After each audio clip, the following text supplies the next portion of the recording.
This is another excerpt from Zero Day Rising, the final book of the BetterWorld Near Future Cyberpunk trilogy. These scenes are from the middle of the book. The first scene is from President Rand's point of view. Why isn't anyone enforcing the law? President Al Rand shouted on the video connection to the Secret Service director. The police were just standing by as thousands of radicals marched toward the White House. Al assumed the demonstration would be squashed before it could start. There are too many of them, the director said. We should fly you to Camp David as a precaution. Al's forehead flushed with heat. Are you telling me they're a threat? They won't get inside the White House fence, the man said. But to be safe, you think I should run away? The country re-elected me in a landslide. The people have spoken. I want those tantrum throwers dispersed. That's an order. Sir, you'll have to run that through the Homeland Secretary. I don't have the authority. Al brought up Secretary John Powell. Why aren't you handling this? The city police decided to sit back, John said, and there aren't enough federal assets on site to manage that many people. The good news is we have agents inside their march and monitoring their communications, and their intent seems to be peaceful. Al tried not to show his frustration. The fact is, these people don't have a permit and they're breaking the law. I want them dispersed, by any means necessary, but make sure we don't get blamed if anyone's hurt. Yes, sir. Al hung up. He had more resources at his disposal. The Posse Comitatus Act, which he hoped to get Congress to overturn, prohibited domestic deployment of the Army, but not the National Guard. The DC Guard were answerable directly to the President, couldn't be countermanded by the mayor, and had already been put on alert. Al called the Secretary of Defense. Mobilize the DC National Guard. Coordinate with Powell, but hell if I'm going to surrender the nation's capital to a mob of radicals. I want the streets cleared and order restored. This next scene is from Waylee's point of view. She'll be the woman wearing the green hat and carrying the camera. Waylee's aerial feed showed more police arriving and forming a cordon at 14th Street just ahead. Walking next to her, Shakti grabbed Waylee's arm. Check the Skywatch channel. That was one of their camera drones. Waylee switched to a view well above the city. Government drones, including big fixed-wing aircraft, were inbound from the southeast, along with fast-flying fighter jets and military helicopters. And armored vehicles were pulling out of the DC Armory over by the Anacostia River. They hadn't thought Rand would call in the National Guard. They were almost never deployed for law enforcement, or that he could mobilize them so quickly. Olive drab armored personnel carriers, heavy trucks with canvas tops, old Humvees, and water cannon vehicles rumbled toward the marchers. They were joined by armored vehicles with big vertical plates on top. Waylee had been present when those weapons were first used, against people defending the Independent News Center in Baltimore. They emitted some type of pulsed microwaves to scramble people's brains and make them helpless. Waylee relayed the incoming threats over her peer-to-peer voice channel. She had warned the others about the electromagnetic weapons, and they'd prepared as well as they could. Everyone had been instructed to layer aluminum foil beneath their hats and bring enough for others. It suggested conspiracy paranoia, but it could actually help here. The march reached 14th Street. They were supposed to continue west, but a line of federal police in riot gear blocked further progress. Some held automatic rifles or shotguns, and the National Guard was on the way. What are our options? Shakti asked over the tactical comm channel. The clergy and legislators in front of the march approached the police and began negotiating.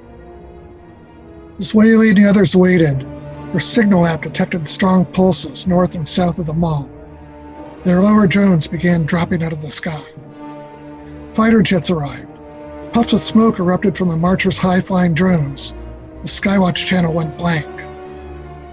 The police said our only option is to disperse and go home, the voice said over the tactical channel. Hell with that, Dingo said on the channel. Let's take the alternate route. No one disagreed. They'd be exiting federal property, and the mayor's office had promised not to interfere as long as the marchers remained peaceful. Dingo shouted through his megaphone, North on 14th! Forward! Others repeated the call. The march headed north. keeping to the sidewalk until it became too narrow. According to Waylee's map display, they could cross west on Pennsylvania Avenue or any street north of them. The federal police followed them north. Their numbers grew. More watchers hovered overhead. Encrypted text messages from spotters said the National Guard vehicles were coming down Constitution Avenue, with some veering up Pennsylvania. Clammy sweat slickened Waylee's mask and clogged its micropores. "Puppies and kittens!" Shakti shouted over the Universal Channel. Dingo had suggested the phrase from an old show called Z Nation. Waylee's teeth clenched as fear turned to anger. This is a peaceful march. Marchers took off their hats and fitted foil over their skulls. Waylee and a lot of the others had already done that.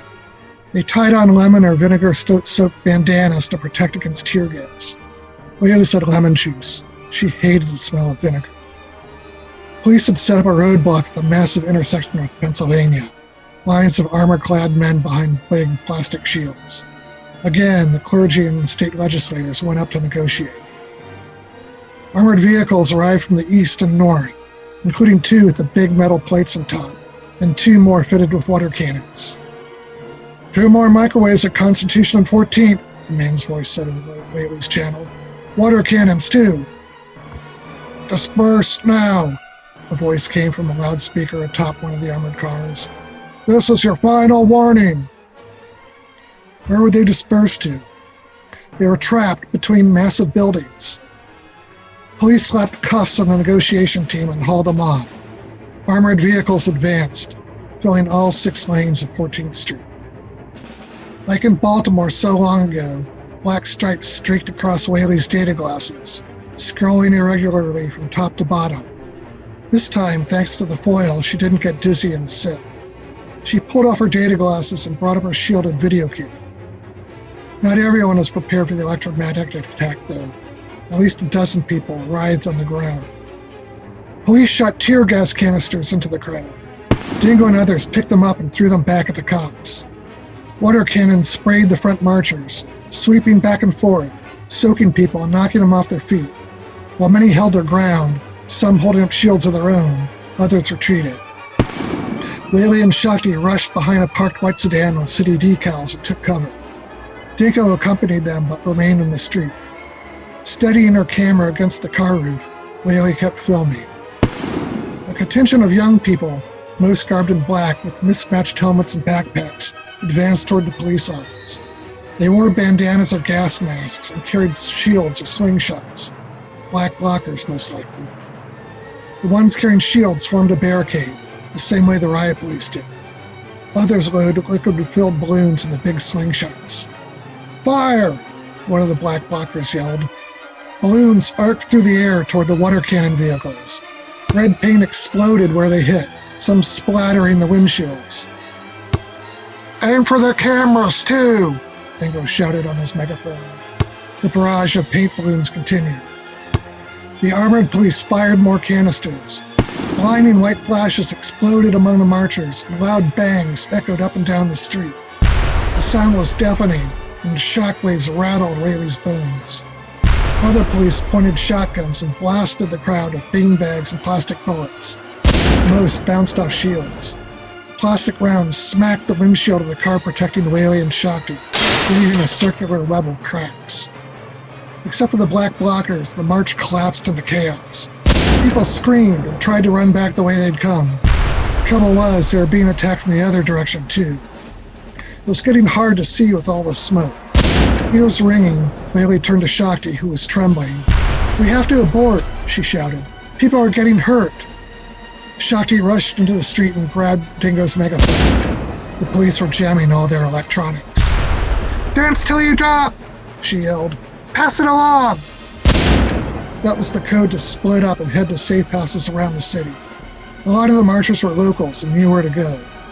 The Federal Triangle metro station was only a block away, and there were alleyways to escape on foot. Then they'd regroup and occupy the parks when things had calmed. Lines of federal police and National Guard in riot gear advanced from the intersection. They passed the paint-spattered water cannon vehicles. They swung batons at anyone in their way. The black blockers retreated. Dingo gave Shakti a quick kiss. Go! I'll delay the enemy. Her eyes narrowed. Don't be stupid, you have a warrant. She grabbed him by the arm and pulled him along. Waylee, Shakti, and Dingo ran back down the street. They followed a big group past a handful of nervous-looking cops into a narrow one-way street, hemmed in by ponderous stone buildings. To the left was City Hall, and to the right, the International Trade Center. Past there, they'd be behind the police lines and could escape in 3 different directions.